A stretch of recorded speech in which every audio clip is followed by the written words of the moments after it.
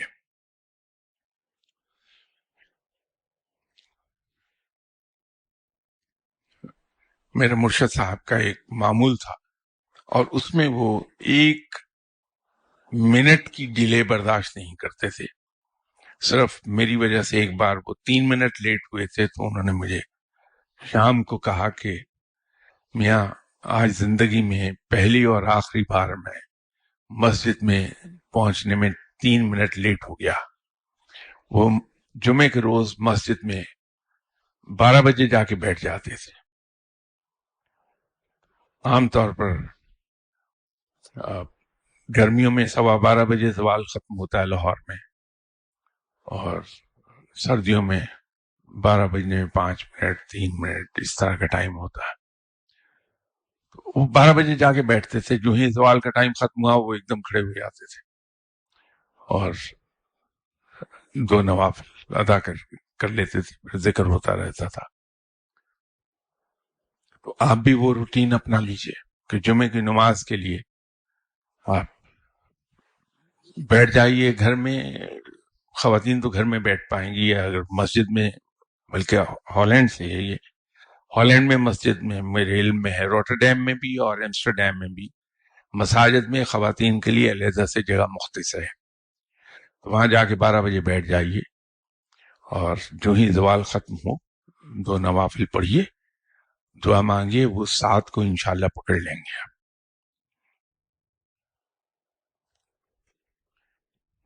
معافی چاہتا ہوں، آپ کا ٹائم آج زیادہ لے گیا، تو انشاءاللہ تعالی اگلی اتوار بشر زندگی ملاقات ہوگی. السلام علیکم.